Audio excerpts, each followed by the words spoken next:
Okay, so we'll start today's session. So we'll be discussing problems on basic electrical circuits. The first problem is shown. Find the power absorbed by 200 milliohms resistor in the given circuit. So everybody just go through the question. So we have a circuit, we are asked to find the power absorbed by 200 milliohms resistor. So this is our resistor. Now the power absorbed by resistor is the current through the resistor square R, or the voltage across the resistor V square by R. So we have to find either the current through the resistor or the voltage across the resistor.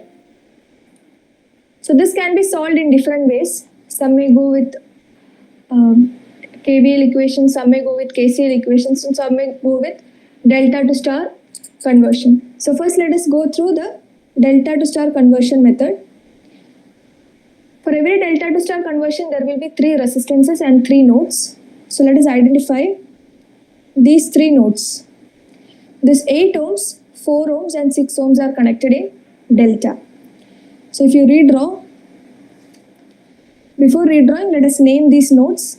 This is node A, this is node B, and this is node C.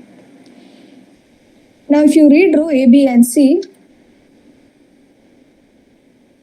A, B and C, between A and B is our 4 ohms, between B and C is 6 ohms, and between A and C is 8 ohms. Now we can convert it to star. When we convert it to star, the nodes get reduced to 1. So we can reduce these 3 nodes to 1 node. So the equivalent star will look something like this, with only a single node, say D. Now the value of these resistances I have discussed in previous class. So delta to star conversion I'll explain again. So you have a delta connection of impedances ZA, ZB and ZC. You can have an equivalent star whose impedances are Z1, Z2 and Z3. This Z1, Z2 and Z3 will have the same denominator, which will be the sum of the impedances on the delta connection. So the denominator is ZA plus ZB plus ZC of all. This is same. Now the numerator will be the product of the impedances enclosing the main impedance. So in the case of Z1, ZA and ZB are the enclosing impedances. So Z1 is given by ZA times ZB divided by ZA plus ZB plus ZC. Similarly, Z2 is enclosed by ZA and ZC. So Z2's numerator will be ZA times ZC. Also, Z3 is enclosed by ZB and ZC. So Z3's numerator will be ZB and ZC. So if you follow this, in our case, I am naming this first resistance. These are resistances, so it is R1, R2 and R3. So R1 will be 4 times 6 divided by 4 plus 6 plus 8. Similarly, R2 is 4 times 8 divided by 4 plus 6 plus 8. Also R3 is 6 times 8 divided by 4 plus 6 plus 8. Is there any doubt in the conversion? If there is, please raise your hands. Now this comes out to be 4 by 3. This comes out to be 16 by 9. And this comes out to be 8 by 3. Now if you redraw this in the given circuit, as I explained, one resistance will come here, other will come here, and the third will come here. Now the one which is connected to A is R2. So R2, this is 16 by 9. The one which is connected to, this was B. The one which is connected to B is R1. So R1 is 4 by 3. So this value is 4 by 3. So the other 8 by 3 is connected to C. So you can redraw the given circuit in the question as the other parts remains the same, 4 ohm, 200 milliohms,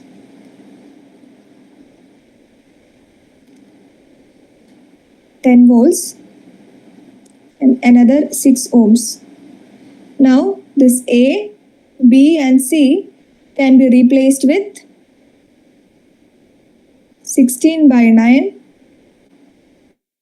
4 by 3 and 8 by 3, and this is our node D. So now number of nodes reduced to 1.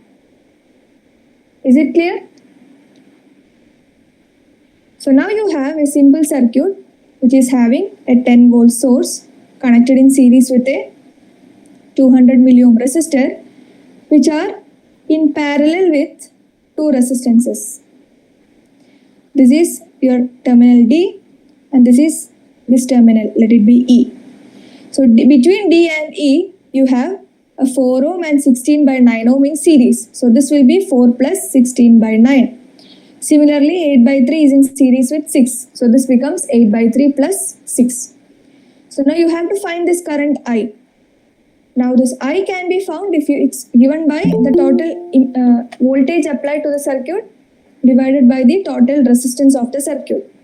So the total voltage applied is 10. The total resistance R equivalent is 200 milliohm in series with parallel combination of 4 plus 16 by 9 and 8 by 3 plus 6. So you already know how to calculate when two resistances are in parallel. So this value is 52 by 9, which is 4 plus 16 by 9. This value is 26 by 3. So 52 by 9 and 26 by 3 are in parallel. So the resultant resistance will be 52 by 9 times 26 by 3 plus 52 by 9 plus 26 by 3. This will come out to be, this whole combination 200 milliohm plus this value will come out to be 5 ohms. So your current will be 10 by 5, which is 2 ampere.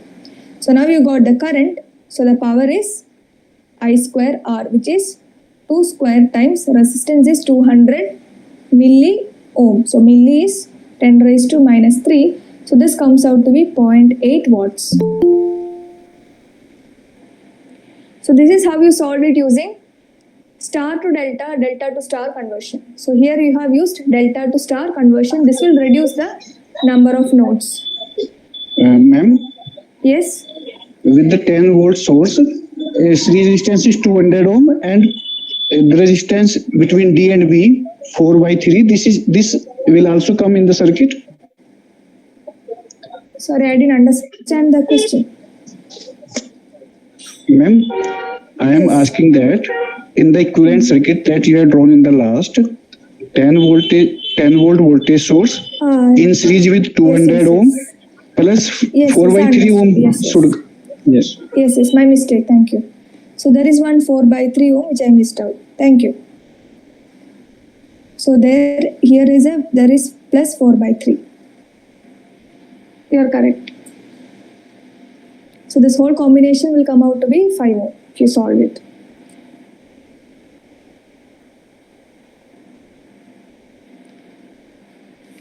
Okay. So now the same problem we will use mesh analysis. So how to solve this using mesh analysis?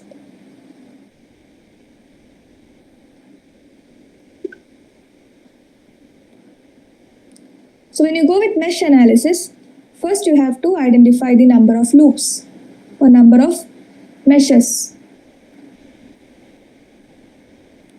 Now in this given problem there are 3 meshes. So now you have 3 meshes. So now you have to assign currents in these meshes.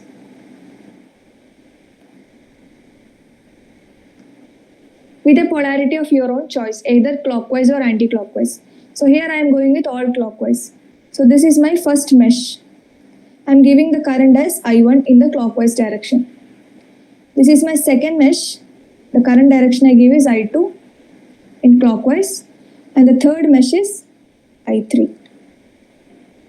Now how to write the mesh equations?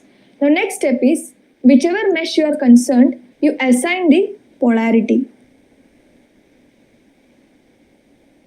of voltage. So this current assigning is clockwise or anti-clockwise is according to your wish. Now assigning polarity of voltage, this is one of the convention which I am explaining to you. Everyone will have their own convention. If you don't know anything, you can follow this convention. So now once you assign the current direction, you can go in the direction of the current and assign positive polarity to the first point you see. Because for a passive element, whichever point the current enters, that polarity will be positive and the other polarity will be negative. So in our first mesh, this is our mesh number 1, the current is I1 in this direction. So when I assign polarity for 4 ohms, this is plus and this is minus. Similarly, the current through 4 ohm, this 4 ohm, second 4 ohm is, if it is in this direction, the current through that resistor is I1 minus I2 in this direction, but I2 minus I1 in this direction. But since I am concerned with first mesh, the polarity I am assigning in the first mesh for this 4 ohm is plus here and minus here. Similarly, for 200 milliohms, the mesh current direction is in this direction. So, positive polarity is here and negative polarity is here. So, I'll go to the second mesh and explain this again. In the second mesh, my current direction is clockwise. So, 10 volts polarity is already assigned. Now, I'm going to assign the polarity of 200 milliohms in the second mesh side. So, here the current is flowing from in this given direction. So, my positive is here and negative is here when I write the mesh equation of second mesh. This 6 ohm, my assumed current direction is this. So positive is here and negative is here. Similarly, for the last 6 ohms, the current direction is downwards. So plus is here and minus is here. Is there any doubt?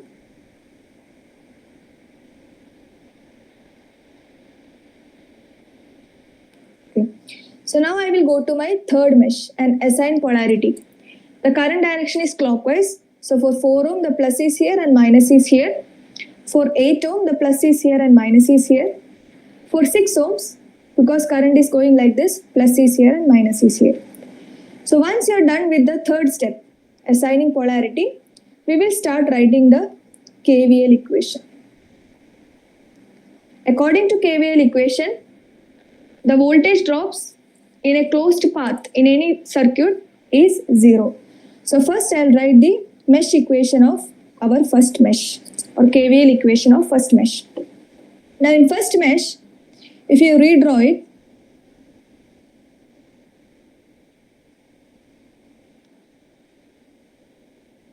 this is my first mesh. This is 200 milliohm, this is 4 ohms, this is 4 ohms.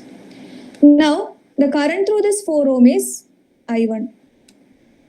The current through this 4 ohm is I1 minus I3 because I1 is in this direction. I1 is in this direction, I3 is in the opposite direction. So the given direction of this mesh current is clockwise.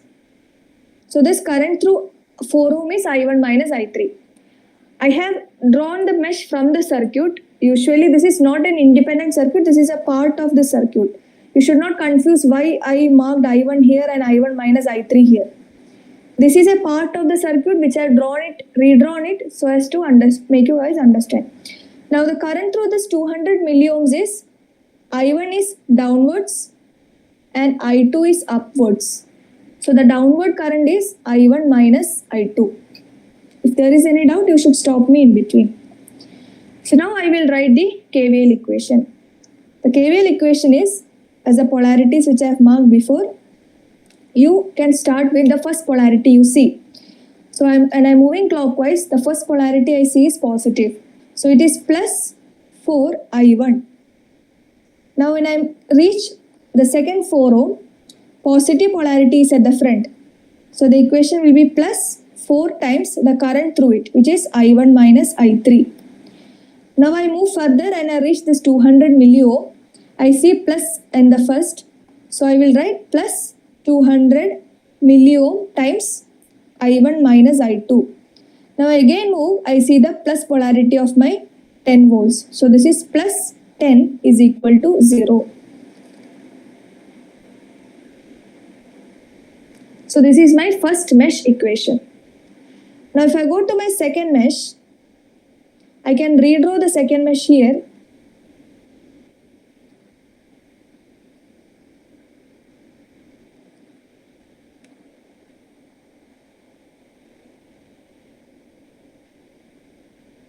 So this is 6 ohms. This is 6 ohms. Now I'll mark the current direction. Now this second mesh, my reference current is I2 in this direction. But I2 is not the current flowing through all the elements. In 200 milliohm, in the upward direction, I2 minus I1 is flowing. You see, I2 is upwards, I1 is downwards. You mark the polarity according to the mesh current direction. So this is plus and this is minus. Now when it comes to 6 ohms, in this 6 ohm, in clockwise current flowing is I2 minus I3. So you see in this 6 ohm, I2 is flowing in this direction, but I3 is flowing in this direction. So in this reference direction, I2 minus I3 is flowing through 6 ohm. Now in the third 6 ohm, only I2 is flowing, nothing else is flowing. So we have already marked the polarity before, so you can redraw the polarity.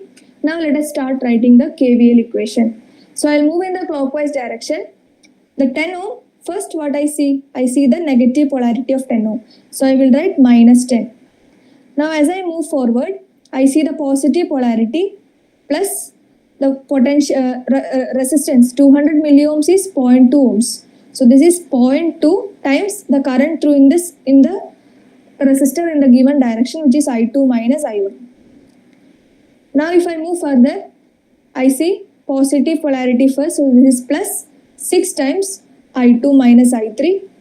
Now again I move downward, this is plus 6 times I2 is equal to 0. So this is my second mesh equation. Now moving on to the third mesh. Third mesh is this mesh. So you have 4 ohms, 6 ohms and another 8 ohms.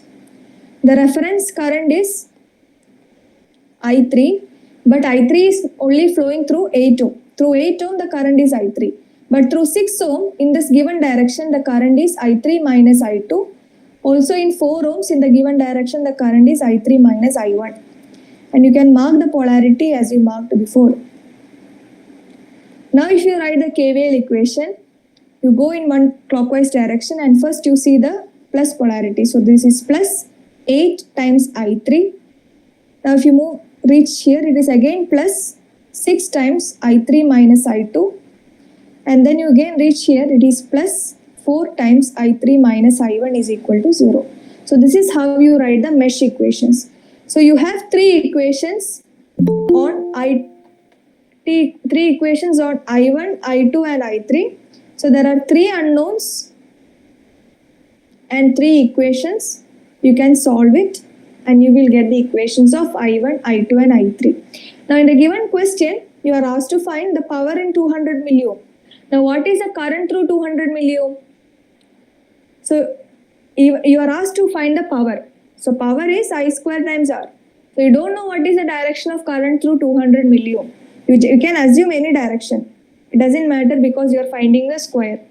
So if you assume the current through 200 milliohm downwards, the current value is I1 minus I2.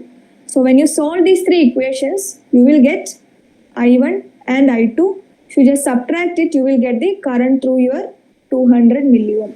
That you find square times the 200 milliohm will give you the power dissipated in 200 milliohm. So this is the second method you can use. Is it clear this problem? I explained how to write the mesh equations in this problem. The same problem I showed how to use the delta star conversion. For some people this is easy, for other people this mesh equations are easy. So any method you can follow. So we can move on to the next question. Find the energy stored by 200 millifarad capacitor. So you have a circuit, you are asked to find the energy stored in a 200 millifarad capacitor. So this is a direct question, so you can apply the direct equation. The energy stored in a capacitor at an instant t. At any instant of time t is given by, so energy at time t is half C V of t square, where C is the capacitance and V of t is the voltage across the capacitor at t. So if you are asked to find the energy dissipated or energy stored in a capacitor at any instant of time t, it is related to the voltage across the capacitor at that instant. So energy is directly related to the voltage at that particular instant of time. So we are directly asked this question. So we are asked to find the energy stored in this capacitor. So it is already given V3. So we just have to find half C V3 square. C is already given 20 millifarad. So if you find V3, you can get the answer to this question. So our aim of the question now reduced to finding V3. Now, some people get afraid when they see capacitance, but it's a direct question. You can treat it same like a resistor. So you have a 10 millifarad in series with a 15 millifarad.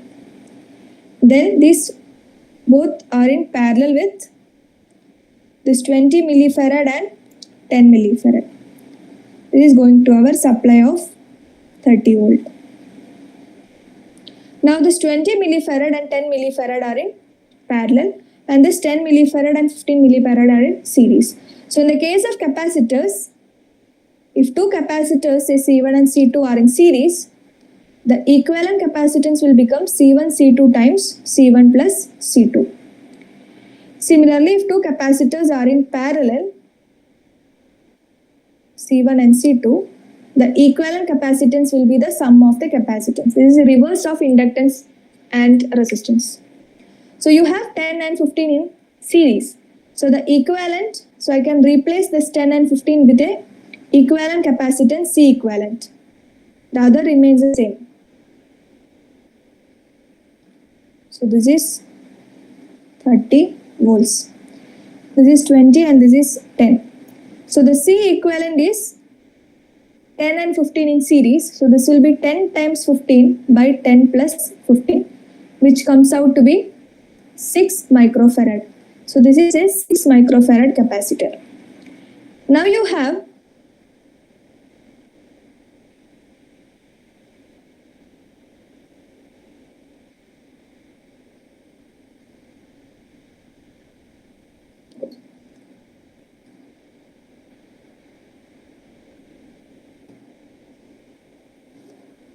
sorry for the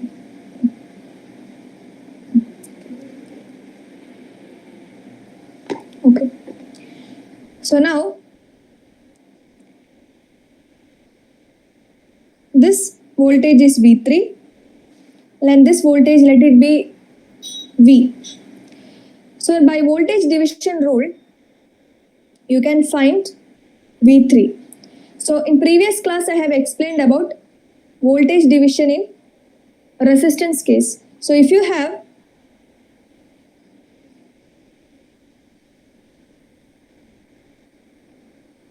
two resistances in series and the voltage applied across it is V, this is V1 and this is V2, and the resistance values are R1 and R2.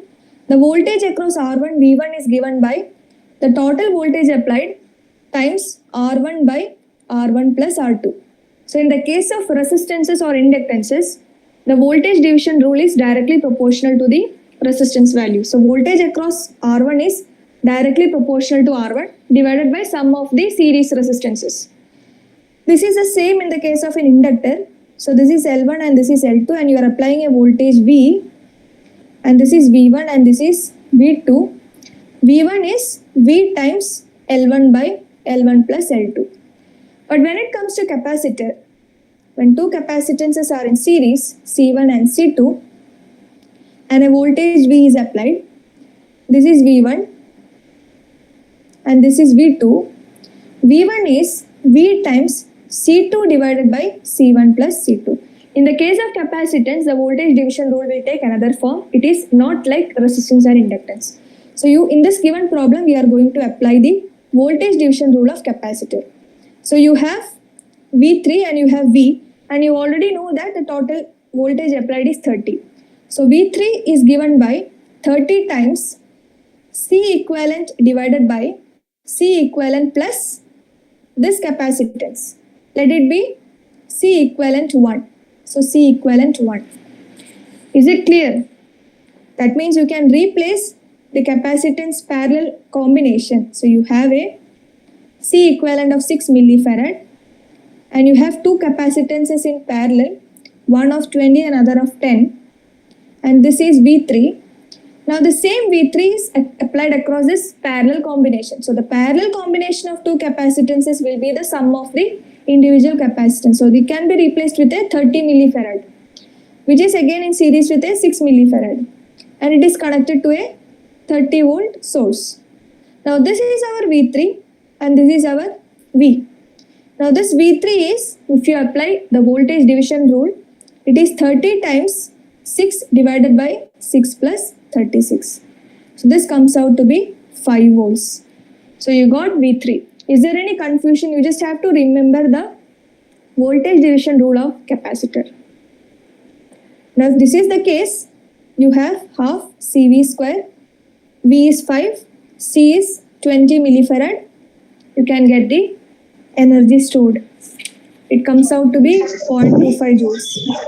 Yeah. Ma'am, Yeah. this 30 volt is DC source? Yes, yes.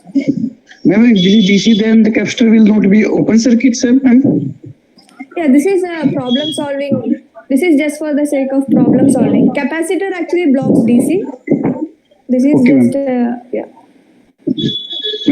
If 10 and 15 are the open circuit, then there will be no voltage across the V3 will be 0. This is not a practical circuit. This is just for the sake of problem solving. Okay. We don't know till how much charge this all will carry. You cannot directly say that V1 and V2 will be open circuited. Capacitance will store the charge. So we don't know how much charge V1 will store, how much charge V2 will store, how much charge V3 will store. Current may flow and it will store the charge. Okay, ma'am.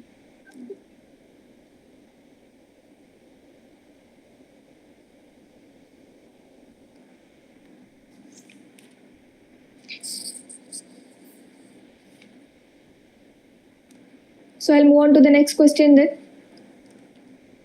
So the problem 3, find V of t at t equal to 3.5 seconds and t equal to 5 seconds. So you have a circuit of two current source values and then one inductor, and you are given the waveforms of both current sources. You are asked to find the voltage across the inductor at different instances of time. Is the question clear?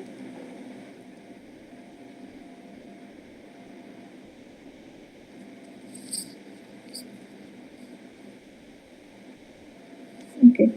So now, as I explained before, for a passive element, the point where the current enters will have positive polarity. So in the given problem, you are already given the polarity of the inductor. So plus is top and minus is at the bottom. That means the current direction is like this. So now I got the current direction of inductor. So this I of t will reach here, this node A. If you apply Kirchhoff's current law at node A, you will get incoming currents is equal to outgoing current. The incoming currents to the node are I of t and I2 of t, and the outgoing current is I1 of t, which gives our inductor current I of t as I1 of t minus I2 of t. So you got your inductor current applying KCL. How you got the inductor current direction? By the basic principle of a passive element. So now you got I of t as I1 of t minus I2 of t. With this knowledge, let us move forward. You are asked to find the voltage of the inductor. Now voltage across an inductor is given by L di by dt, where I of t is the current through the inductor. Now we already got what is I of t. I of t is I1 of t minus I2 of t. So you can apply, you can break down it into di1 of t by dt minus di2 of t by dt whole in a bracket. So now your voltage equation reduced to this form. Now let us see at what time instances they have asked the voltage. First let us look at the time 3.5 seconds. Now 3.5 seconds will be somewhere here, 3.5. At 3.5 seconds,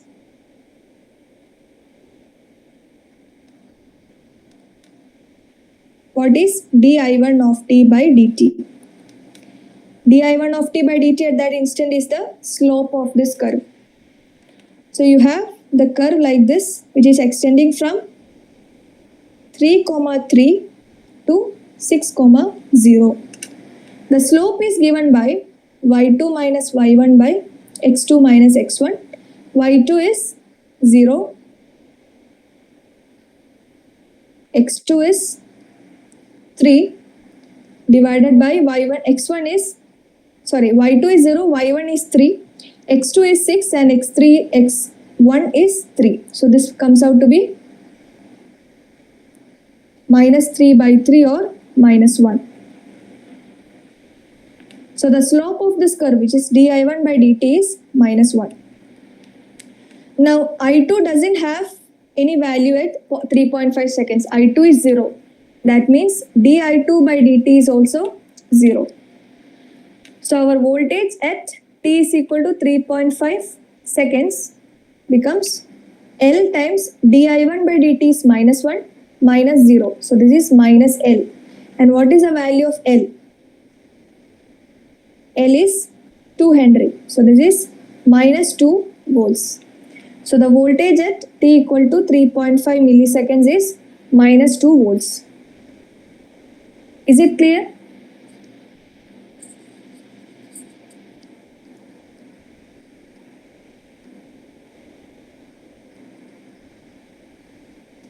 Okay, now let us take the instance 5 seconds. Now at 5 seconds, here it is 5. This is 5. At 5, t equal to 5 seconds, di1 by dt remains the same because it is the same slope. So this is minus 1. Now what is di2 by dt? Let us see this curve. di2 by dt is slope of this curve. Now let us select the 2 points of the line. This is 6, 0 and this is 4, 4. So di2 by dt becomes 0 minus 4 divided by 6 minus 4, which comes out to be minus 2. So at t is equal to 5 seconds, di1 by dt is same, minus 1, but di2 by dt is minus 2. That makes our voltage at t equal to 5 seconds as L. L is 2. 2 times di1 by dt minus of di2 by dt. So this becomes 2 times minus 1 plus 2, or it is 2 volts. So the voltage at t equal to 3.5 seconds is minus 2 volts. That at t equal to 5 seconds is 2 volts. This is the answer.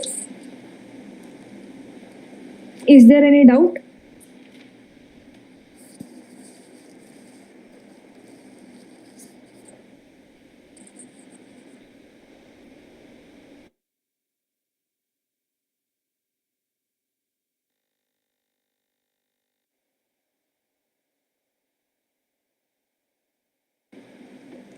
We'll move on to the next question then.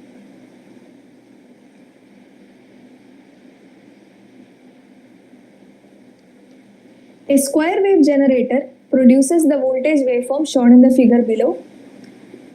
What kind of a circuit component is needed to convert the voltage waveform to the triangular current waveform shown in the figure below? So the first question is, you are given a square wave generator. So you have a square wave generator. It is connected to some element. And because of the presence of that element, the current flowing through the generator is like this. So we are asked to find what is this element. So you have voltage and current across an element. If you draw this current to the superimpose the current to the voltage, you see from 0 to 1 it's 4 ampere. From 1 to 2 it becomes 0, then again it repeats.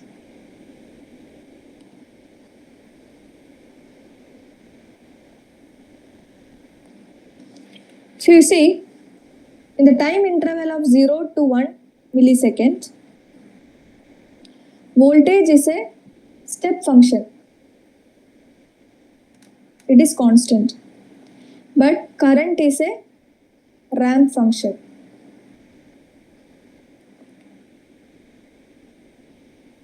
You guys already know that integral of a step function is ramp function, which means integral of voltage is current in the given circuit. Out of, we have three elements: resistor, inductor, and a capacitor. Out of these three elements, which element has the integral of voltage as current? Can someone tell me?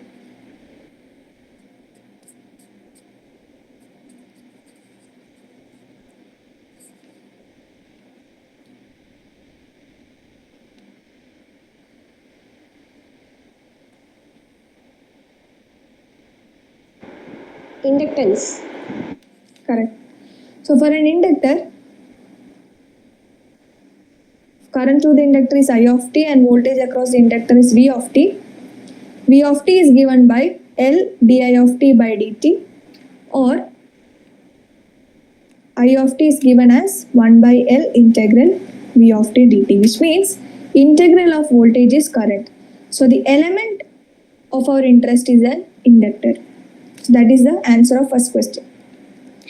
Now the second question is, calculate the value of energy stored by that component at t equal to 1.5 millisecond, assuming that it is initially uncharged.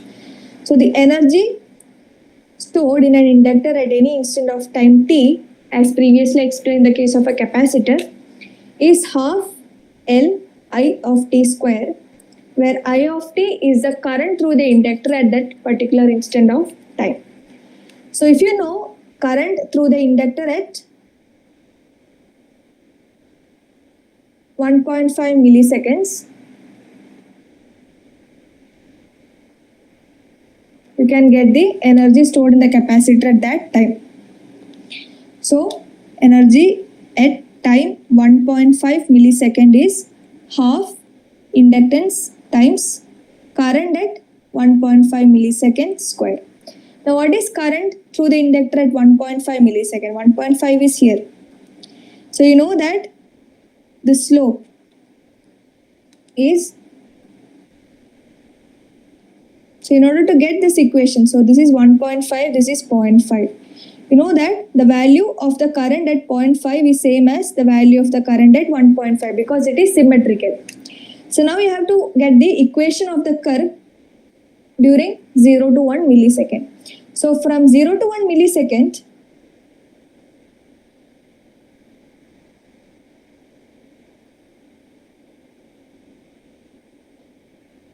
from 0 to 1 millisecond, the equation of the current is what in terms of t? So you have from 0 to 1 millisecond, the value of current is 4. So you have x and y. Y is of the form mx, where m is the slope. To get the slope, as I explained in previous questions, slope is given by y2 minus y1 by x2 minus x1. Now, what is y2 and y1, x2 and x1? That are the coordinates of the two ends of the line. So this is my x2 and y2. So this is 1, 4 and this is 0, 0. So y2 is 4, minus 0 divided by x2 is 1 minus 0. So the slope is 4. Y is current and x is time. So y is equal to 4t is the equation of this line. Now as I have explained before, the value of current at t is equal to 1.5 millisecond is same as the value of current at t equal to 0.5 millisecond because they are symmetrical. So this is given by substitute 4 times 0.5 in this. So this becomes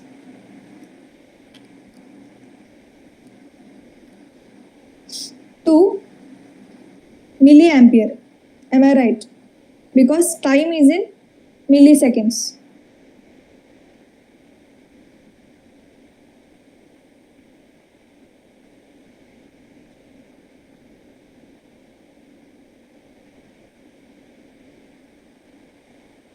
Is it right?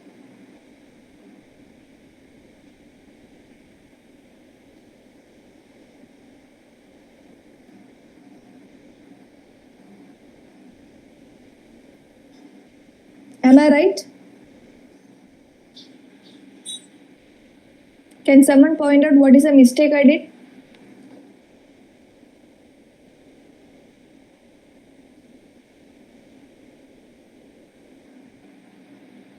So the mistake is I cannot write it as 2 milliampere directly because we don't know what is the dimension of 4.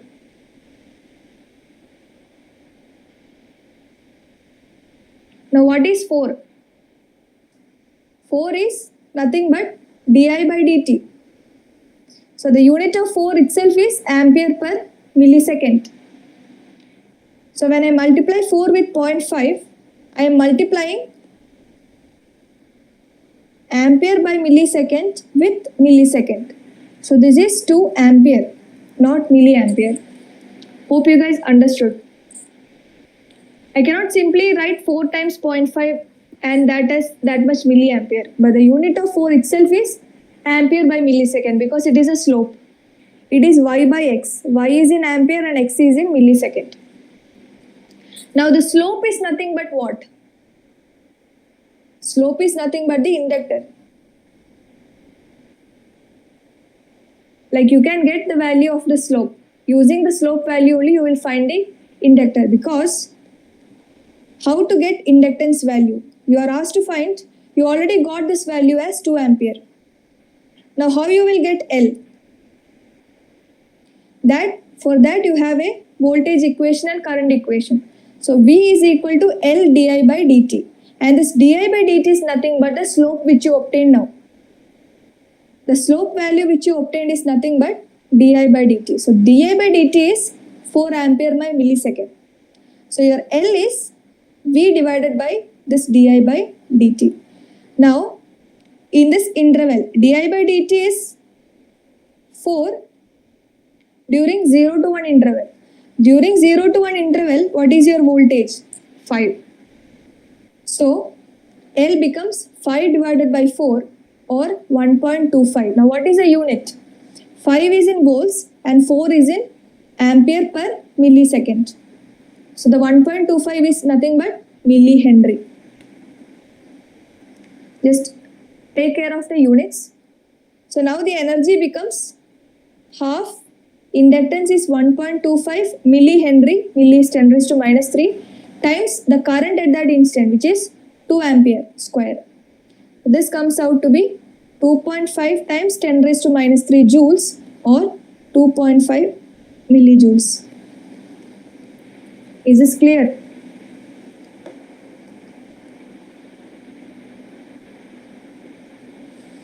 So you are asked to find the energy at a particular instant of time. Energy is half Li square. So you need to find L as well as I. So current you found through mathematics. So using symmetry, this point and this point, the current value is same. So you got the current value by applying mathematics, y equal to mx form. Now this y equal to mx is y equal to 4x, where y is current and x is t. So you just substitute t equal to 0.5, you will get the current at this value, which is 2 ampere. So now you got current, now you have to find inductance. So for inductance, you have to consider any particular interval where the voltage is constant, and you have to apply the basic inductor equation, which is V is equal to L di by dt. There you will find the inductor value. Just apply and find the equation of the energy.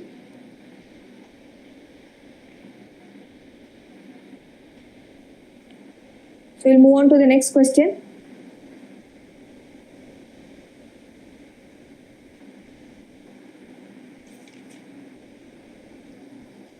You are given a circuit with a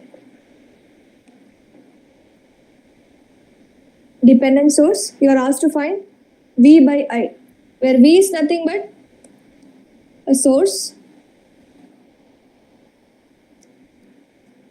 So if a voltage source of V is applied and current I flows through it, what is V by I, or the equivalent impedance of the given circuit is the question. So you have you can, if there is nothing given in the question, you can always choose a reference node, and the potential of the reference node you can always keep it at 0 volts. So in the given problem, no reference node is given, so I can assume that the lower part node is the reference node. So if that is the case, then how many other nodes are there? The node is a place where more than 2 branches intersect. So this point is where this branch, and this branch intersect. Or I can redraw the circuit as 9 kilo ohm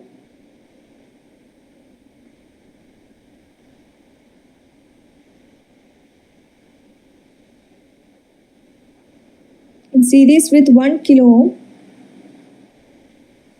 The same node, 100 ohm voltage source,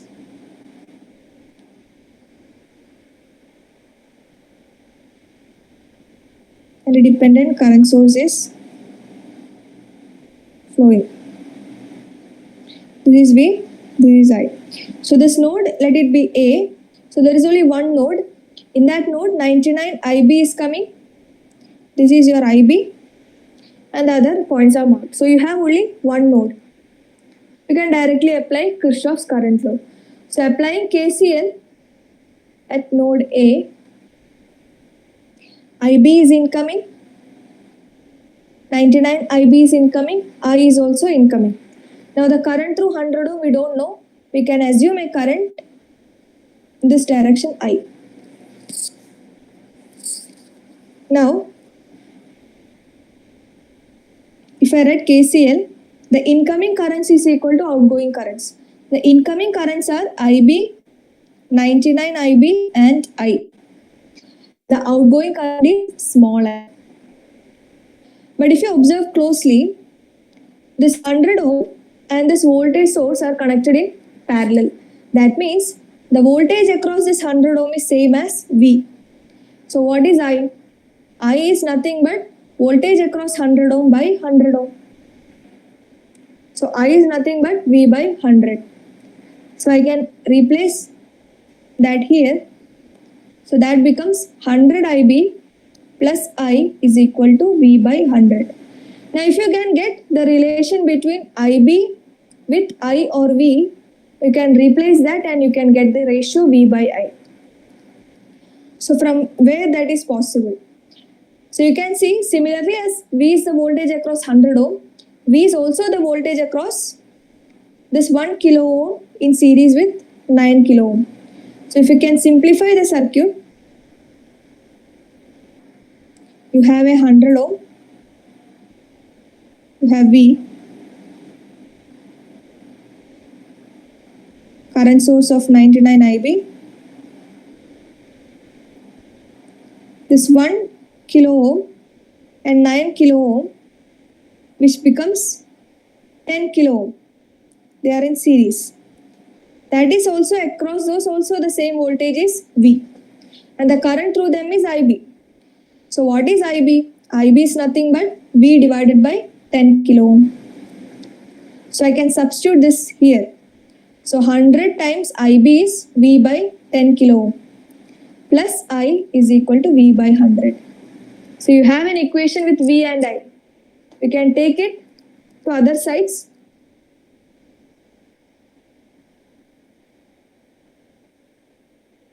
So there is a small mistake I did. Can someone figure out what that is?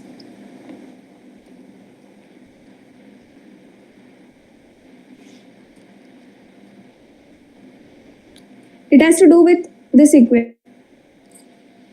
IB is equal to 10 kilo ohm provided the direction of IB is like this. As I said before, for a passive element, the current will flow from positive polarity to negative polarity. But in this case, our positive polarity is here and negative is here, which is V. But current IB is going out of it. That means IB is not equal to V by 10K, IB is equal to minus V by 10K. So you have to make the substitution here, minus V by 10K. So if you take to the other side, I will become V by 100 plus V times 100 by 10K. This will come out to be I is equal to 0.02 V, or V by I will become 50 ohms. This is the answer. So always take care of the polarity.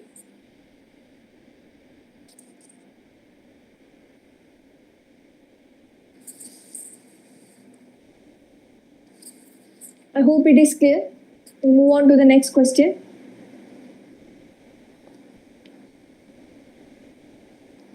Find V naught. Assume power loss across the RL resistor is 18 watts. So this is an additive question. You can solve this from the circuit itself. So I'll show you step by step. You are given the power loss across the resistor as 18 watts. What is the power loss across the resistor RL, which is I square RL or V square by R. So here I is given by power across RL divided by RL under root. So power is 18, value is 2, resistor value is 2, so this comes out to be 3 ampere. So the current through this resistor is 3 ampere, which you got. Now, if this is the case, I can give polarity plus minus like this, which is 6 volts, because 3 ampere flowing through 2 ohms is 6 volts.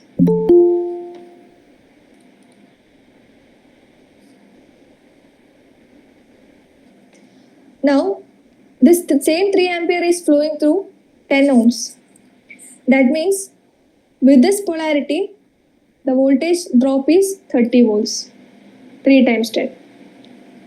Now you have 30 volt and 6 volts in series. So this becomes plus minus 36 volts. If you apply KVL, you just, ground is already given in the question, reference node.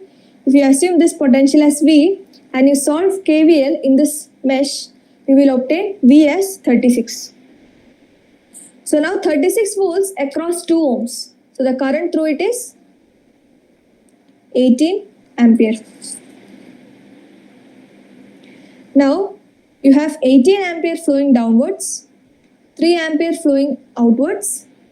So if we apply Kirchhoff's current law, here this current will be, incoming current will be sum of outgoing currents, 18 plus 3, which is nothing but 21 ampere.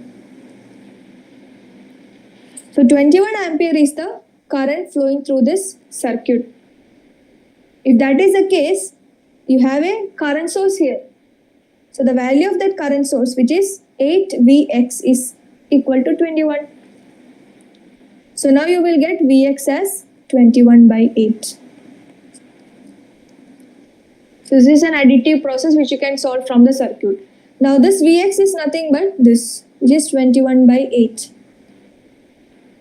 So a voltage drop of 21 by 8 is happening across a resistor of 4 ohms. That means the current through the circuit, let it be I. I is Vx divided by 4. You already know Vx, 21 by 8 divided by 4 makes it 21 by 32. So this current is 21 by 32 ampere. The question is, you are asked to find V0. So if you know the current through this branch, which is 21 by 32, these two resistors 2 and 3 are in parallel. So 2 parallel 3 becomes, if you neglect it, 2 times 3 divided by 2 plus 3. So at the end, you reached a circuit of V0 series with 4 ohm in series with 2 times 3 by 2 plus 3 is 6 by 5.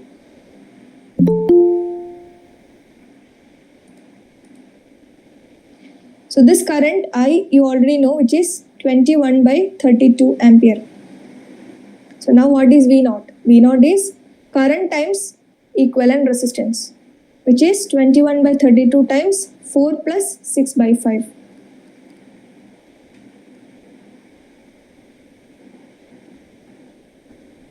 Which comes out to be 273 by 80 volts.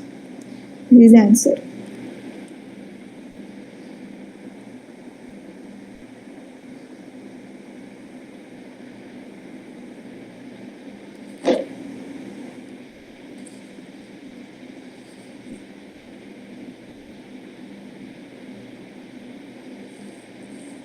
We'll move on to the next problem.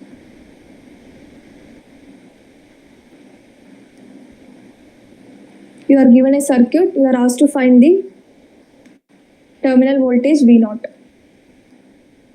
So this problem I will solve using superposition theorem.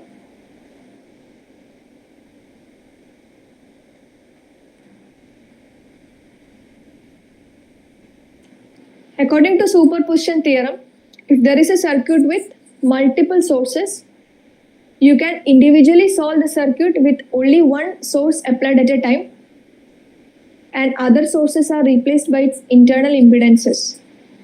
And the total effect will be sum of the effect of the individual sources.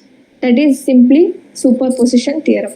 That means you have 3 sources in this given problem. I am naming it as 1, 2 and 3. So the voltage V0 can be written as V01 plus V02 plus V03, where V01 is when only the source 1 acts, with 2 and 3 replaced by their internal impedance.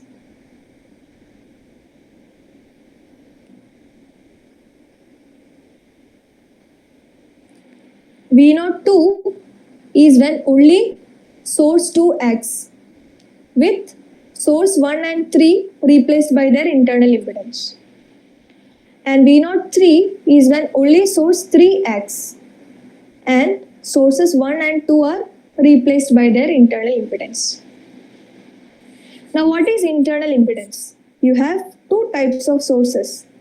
One is a voltage source, another is a current source. These are ideal sources. For practical sources, in the case of a voltage source, you will have a series resistance, which is the internal resistance.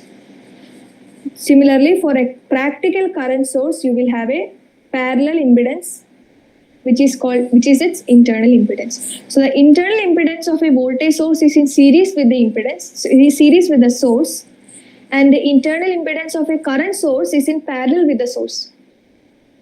So when you replace it with the internal impedance, you will assume that it is an ideal source. For the case of a voltage source, if it is ideal, the internal impedance is 0. That means this is replaced with a short circuit. For the case of an ideal current source, the internal impedance tends to infinity, which means you will replace the current source with an open circuit. In the given problem, all three sources are current sources.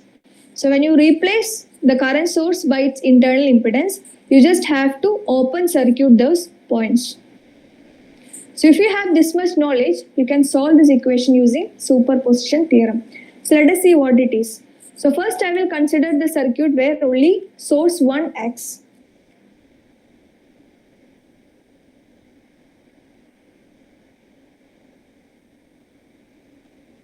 So when only source 1 acts, so there is no source 2. You replace it with open circuit. Also there is no source 3. You replace it with open circuit. So your circuit becomes 4 milliampere, 2 kilo ohm, 1 kilo ohm, 1 kilo ohm. This 1 kilo ohm, 2 kilo ohm. And this is your V0 1. This is your 2 kilo ohm. So these are open circuited. You don't have to consider it. Not there.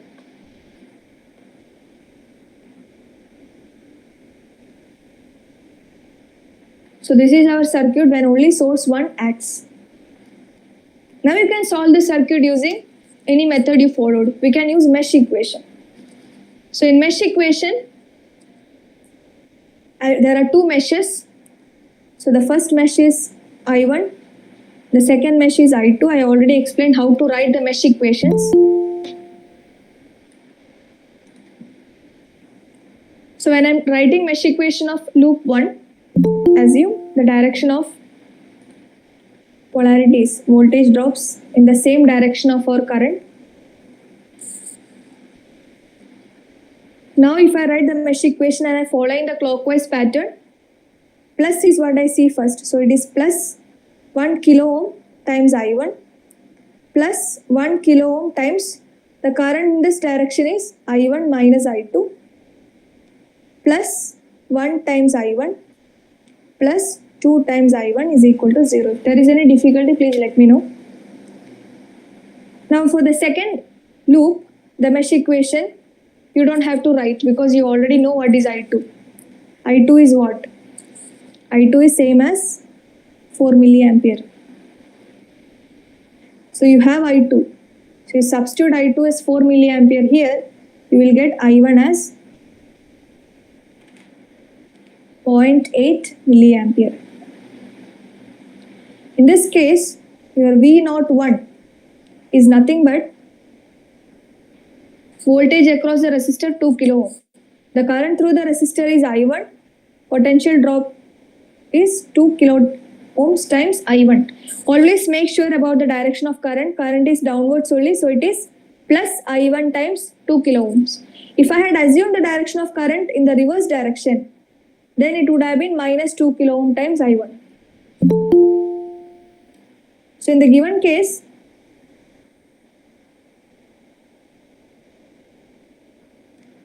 V01 comes out to be 1.6 volts. Now the second case, when only source 2 is acting. So which I have named source 2. This is source 2. So when only source 2 acts, only 2 acts. In this case, you can neglect source 1. You can replace it with the internal impedance. And you can replace this also with the internal impedance. Internal impedance of a current source is open circuit. So now, if you redraw this,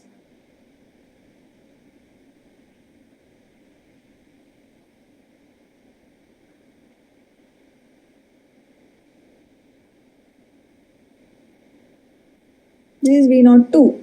So there is a 2 kilo ohm that is not required because both the ends are open circuited. So it is not required in the circuit. So you have 1, 1, 1, 2.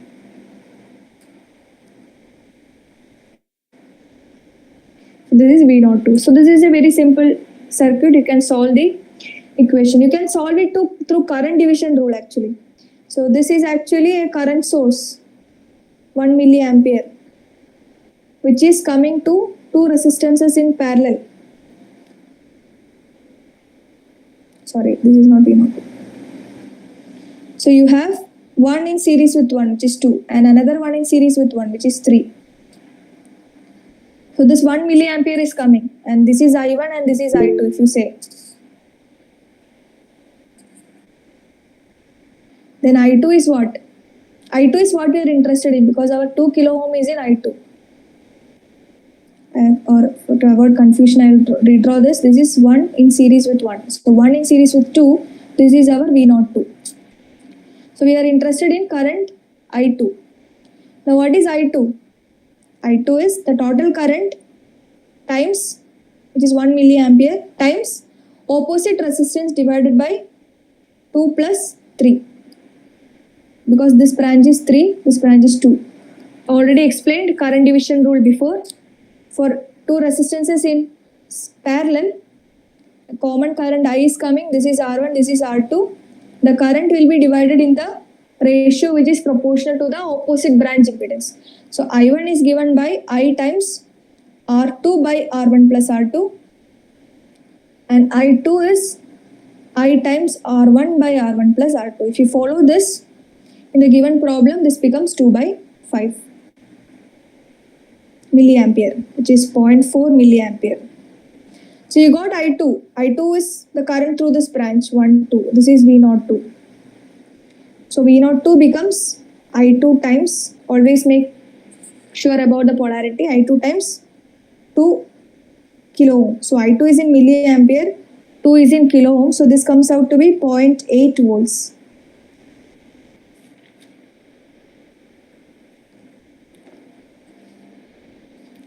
Now we'll move on to the third case where source 3 only acts. So this is our source 3. So the other two sources you just neglect. This is similar to our source 1 case. So you have 2 kilo ohm which comes into picture with 2 milliampere. There is a 1 kilo ohm here. So this is the circuit and this is V03. Is 1, 1, 1, 2. Similarly, as first fashion, you can assume two current directions. Let this be I2, let this be I1. You solve, write the KVL equations. If you solve using this polarity, you will get I1 and I2 values. I2 is already given in the question because I2 I assumed in this direction, which is minus 2 milliampere. I1 you will obtain as minus 4 milliampere. So just see that the direction of current I took is downward, I1. So V03 is I1 times 2 kilo ohm only. But while solving, I got I1 as negative. It doesn't matter because the direction of I1 which I assumed is downwards. With that direction, V03 is I1 times 2 kilo ohms. But I1 came out to be negative. So you just substitute a negative value here. So this will come out to be, this is milliampere. So this will come out to be minus 0.8 volts. So I got V01, V02 and V03. This is 1.6, 0.8 and minus 0.8. So according to superposition theorem, this is the sum of individual sources acting alone will give you the overall voltage. So this is what superposition theorem says. So if you do this, you will get 1.6 volts, which is the answer. So this is how you use superposition theorem when there are multiple sources in the circuit. You can also solve this directly using mesh equation. You will have 4 meshes. You can have 4 equations, 4 unknowns, you can solve it. This is, I just wanted to explain how superposition theorem works.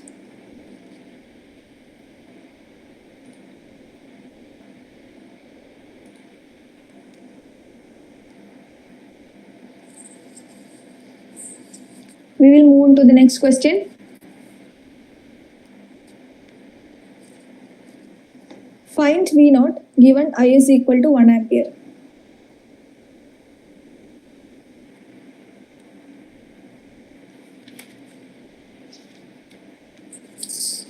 So we have already done mesh analysis. Now let us go to nodal analysis. Nodal analysis is just writing KCL. So Kirchhoff's current law you will express in terms of voltage divided by resistance. The currents you write it as voltage by resistance, that will give your nodal equations. So how many nodes are there in the question? As I've explained before, since no reference node is given, you can always assume a reference node. That potential is 0. If this is 0 volts, the potential at this point is V naught, already given in the question. Now this potential I can assume, let it be V1. So there are two nodes, you can write two nodal equations and you can solve and get the nodal values. So applying KCL at node V1. So KCL is incoming currents is equal to outgoing currents. So nodal analysis is writing KCL in terms of voltage by resistance. Just that. So V1, if you see, what is, let this current be I1. This current is already given. This current is I2. So you have incoming currents. Incoming currents is only IS. IS is equal to outgoing currents. Outgoing currents is I1 plus I2 plus 0.5 V naught. This is a dependent current source. Now I1 can be written as voltage by resistance. How? So you see I1 is the current flowing through 2 ohm resistor. Now across 2 ohm, what is the voltage? Voltage is V1 minus the voltage at this point. You already know that this point is grounded. So this is 0 volts. If this is 0 volts, the potential at this point is 10 volts because you have plus minus polarity like this. If the polarity of the source given was minus plus 10 volts, then the polarity at this point would have been minus 10 volts. But in the given problem, the polarity is given like this. So this potential is 10 volts. So one side of 2 ohm is 10 volts, other side is V1. Now the current direction is like this, I1. So if I1 direction is like this, as I explained before, current flows from plus minus through a passive element. So that means I1 is V1 minus 10 divided by 2. I'm stressing this point so that you don't write 10 minus V1 by 2. 10 minus V1 by 2 is the current which is flowing in this direction. But since the direction of current I chose is like this, the value of I1 is V1 minus 10 by 2. Similarly, I2 is a current through 1 ohm. Now across 1 ohm, so I2 flows like this, plus minus. So one point of I1, 1 ohm is V1, other point is V naught. So I2 is V1 minus V naught by 1, not V naught minus V1 by 1. Because current always flows from higher potential to lower potential. And the current direction which I assumed is like this. So it is V1 minus V naught divided by 1 ohm. So I got the expressions for I1 and I2. I just substitute in this KCL equation. So IS becomes V1 minus 10 by 2 plus V1 minus V naught by 1 plus 0.5 V naught. Now this IS is already given as 1 ampere. So first equation you got. Now the second equation is the KCL equation is node 2. So this is first equation. Now second equation is you apply KCL at V naught.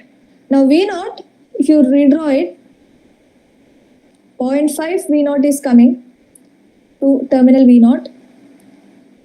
A resistor of 4 ohm is there. This point is grounded. and you have another resistor of value 1 ohm. This point impedance voltage is V1. So these three branches are the one which is coming to V0, and this current I2 is coming like this, 0.5 V0 is coming, and I can assume a current, say I3 through 4 ohm. So if you write KCL equation at node V0, incoming currents are I2 and 0.5 V0. Outgoing current is I3. I3 is nothing but the voltage across 4 ohms times 4. Voltage across 4 ohm is V0 minus 0 by 4. Why I wrote V0 minus 4 is because the direction of current I chose is from V0 to 0. If I had chosen the direction of I3 like this, then I3 would have been 0 minus V0 by 4. So in the given problem, I got the relation of I3 by V0 with V0. So I substitute. Now I2 is already obtained before. It is V1 minus V0 by 1. So you just substitute it in this equation, this both.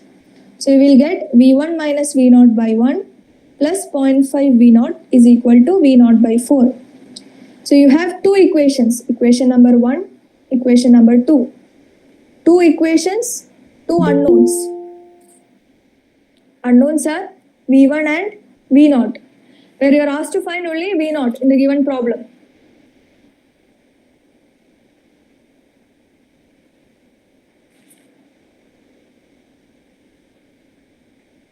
So you can solve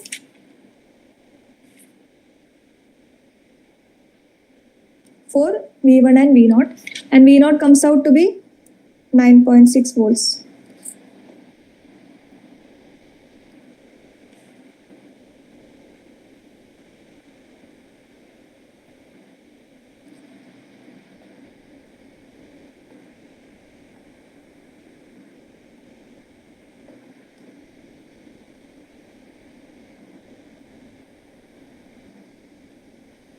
The same problem you can solve using superposition theorem.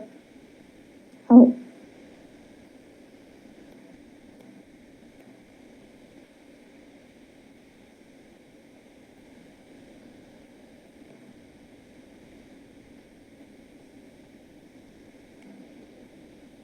So you have three sources. Out of this, one is an independent source. This is also independent source, but this is a dependent source. So superposition theorem can only be applied to independent sources.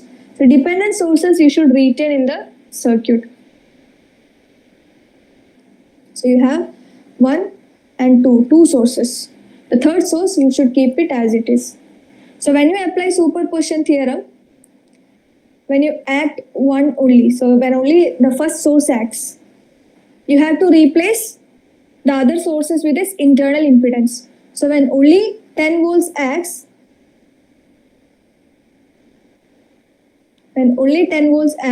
you should open the current source. So this is not there.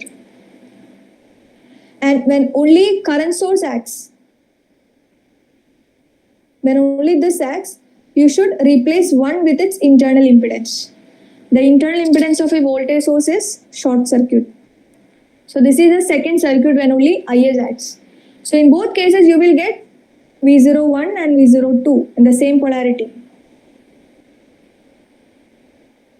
If that is the case, V0 will be the sum of V01 and V02. So I give you as it exercise and you just observe whether you are getting V0 as 9.6.